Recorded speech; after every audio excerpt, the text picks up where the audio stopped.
ساری تعریفیں رب العالمین کی ذات کے لیے جو جہانوں کو پالنے والا ہے۔ درود و سلام جناب محمد الرسول اللہ صلی اللہ علیہ وسلم کی ذات کے لیے، اس رب کے لیے تعریفیں جس رب نے آسمان کو ہمارے لیے چھت بنایا، زمین کو ہمارے لیے بچھونا بنا کر اس زمین کے اوپر ہمارے لیے پھل اور اناج اگا دیے، اور درود و سلام جناب محمد الرسول اللہ صلی اللہ علیہ وسلم کی ذات کے لیے، جنہوں نے ہمیں اندھیروں سے نکال کر اجالے میں لے کر آئے اور ساری کائنات کے سردار بن کر آئے۔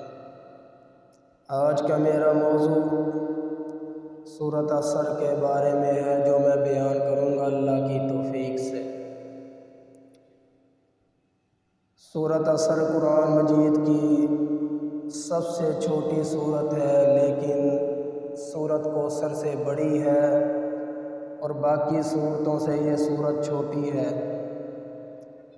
یہ 3 آیات 14 الفاظ و کلمات اور 68 حروف پر ہے، یعنی کہ اس کی 3 آیات ہیں، 14 اس کے الفاظ و کلمات اور 68 اس کے حروف ہیں۔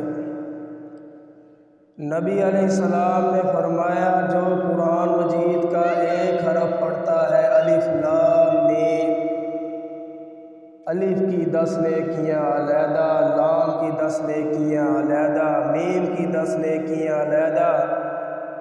نبی علیہ السلام نے فرمایا، جو کوئی سورۃ عصر کی تلاوت کرتا ہے، میرے بھائیوں، سورۃ عصر کی تلاوت کرنے کی وجہ سے اسے 680 نیکیاں مل جاتی ہیں۔ چھوٹی سی سورت ہے، ہر حرف کا ایک ایک نیکی سورۃ عصر کی تلاوت کرنے کی وجہ سے میرا رب اسے 680 نیکیاں دے دیتے ہیں۔ اور پھر اس سورت کی فضیلت اور اہمیت کیا ہے؟ یہ سورت قرآن مجید میں کیوں نازل کی گئی؟ اس سورت میں رب العالمین نے انسان کی دنیاوی اور آخروی زندگی کے بارے میں بتلایا۔ میرے رب نے فرمایا، والعصر، قسم ہے مجھے زمانے کی، ان الانسان لفی خسر، بے شک انسان خسارے میں ہے۔ اور اس کا دوسرا ترجمہ کیا ہے؟ والعصر ان الانسان لفی خسر، مجھے قسم ہے عصر کے وقت کی، بے شک انسان خسارے میں ہے۔ الا الذین آمنوا وعملوا الصالحات، سوائے نیک لوگوں کے، پرہیزگار لوگوں کے، وتواصوا بالحق وتواصوا بالصبر، حق کی تلقین کرو اور صبر کی تلقین کرو۔ نبی علیہ السلام کے ہاں میرے بھائیوں دوسرا سوال یہ پیدا ہوتا ہے کہ میرے رب نے پہلے تو زمانے کی قسم اٹھائی، پھر میرے رب نے عصر کی نماز کی قسم اٹھائی۔ کیوں اٹھائی؟ وہ ساری کائنات کا خالق اور مالک ہے، چاہے کس کی بھی قسم اٹھا لے۔ لیکن نبی علیہ السلام نے ہمیں کیا فرمایا؟ تم نے اگر قسم اٹھانی ہے تو ایک رب کے نام کی قسم اٹھانی ہے۔ نبی علیہ السلام کے دور میں یوں ہوتا تھا، اگر کوئی اپنے رب کے سوا کسی اور کی قسم اٹھاتا تھا، نبی علیہ السلام اس کو دوبارہ کلمہ پڑھایا کرتے تھے۔ نہ بیوی کی قسم اٹھانی ہے، نہ بچوں کے سر کے اوپر ہاتھ رکھ کر قسم اٹھانی ہے، نہ ماں باپ کے سر پر ہاتھ رکھ کے قسم اٹھانی ہے۔ نبی علیہ السلام نے فرمایا، قسم اٹھانی ہے تو رب کے نام کی قسم اٹھانی ہے، وہ ساری کائنات کا خالق اور مالک ہے۔ وہ چاہے عصر کی قسم اٹھائے، وہ چاہے زمانے کی قسم اٹھائے، وہ چاہے والتین والزیتون کی قسم اٹھائے، وہ چاہے تو کچھ بھی کر سکتا ہے۔ لیکن ہم نے قسم اٹھانی ہے صرف اپنے رب کے نام کی قسم اٹھانی۔ اور عصر کی اہمیت کیا ہے میرے بھائیوں؟ تیسری بات، عصر کے وقت کی اہمیت کیا ہے؟ نبی علیہ السلام نے فرمایا جس کی عصر کی نماز رہ گئی اس کا سب کچھ برباد ہو گیا، اس کی دنیا بھی برباد ہوگی، اس کی آخرت بھی برباد ہوگی۔ نبی علیہ السلام نے فرمایا جب کوئی مومن مسلمان نیک پرہیزگار فوت ہوتا ہے، جب فرشتے اس کو اٹھانے آتے ہیں، عصر کی نماز کا وقت ہوتا ہے، وہ فرشتوں کو کہتا ہے ابھی میرے پاس نہ آؤ، مجھے عصر کی نماز پڑھنے دو، پھر میرے پاس آنا۔ فرشتے یہ منظر دیکھ کر اپنے رب کے پاس جاتے ہیں، اے ہمارے رب، وہ تو عصر کی نماز پڑھ رہا ہے، اس کے ارد گرد تو عصر کی نماز نے گھیرا ڈالا ہوا ہے، آپ ہمیں بتلائیے ہم کیا کریں؟ میرا رب آگے سے فرماتا ہے جب وہ عصر کی نماز پڑھ رہا ہے تو ہمارا کام ہی نہیں اس سے حساب لینے کا، جنت کی کھڑکی اس کے لیے کھولی جائے۔ وَالْعَصْرِ إِنَّ الْإِنسَانَ لَفِي خُسْرٍ إِلَّا الَّذِينَ آمَنُوا وَعَمِلُوا الصَّالِحَاتِ وَتَوَاصَوْا بِالْحَقِّ وَتَوَاصَوْا بِالصَّبْرِ۔ یہ عصر کی نماز کی اہمیت و فضیلت ہے۔ خندق کا موقع ہے، نبی علیہ السلام اور باقی صحابہ کرام خندق کھود رہے ہیں، عصر کی نماز کا وقت ہوا لیکن آپ خندق میں مصروف ہیں، عصر کی نماز رہ گئی۔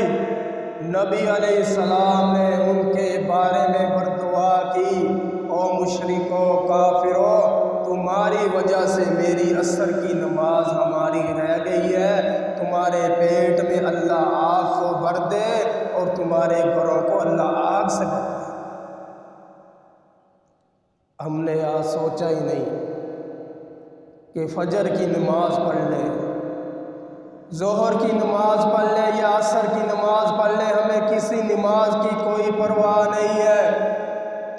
سارے کائنات کے سردار جناب محمد الرسول اللہ صلی اللہ علیہ وسلم پر دعا کرتے ہیں کہ تمہاری وجہ سے ہماری نماز عصر کی رہ گئی ہے، تمہاری دنیا بھی برباد ہو گئی، تمہاری آخرت بھی برباد ہو گئی، تمہارے گھروں کو اللہ جلا دے۔ یہ ہے سورۃ عصر، یہ ہے عصر کی نماز کی فضیلت اور اہمیت۔ پھر اس سورت میں میرے رب نے مسلمہ کذاب کے بارے میں بیان کیا۔ وہ مسلمہ کذاب چوڑا کون تھا؟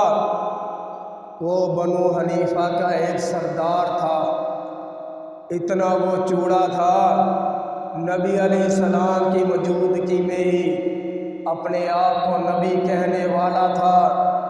نبی علیہ السلام کے پاس آیا، اس نے کہا میں ایک شرط پر آپ پر ایمان لاتا ہوں کہ مجھے اپنا جانشین بنا لیجئے، آپ کی موجودگی میں میں اپنے آپ کو نبی نہیں کہوں گا، آپ کی وفات کے بعد میں اپنے آپ کو نبی کہوں گا۔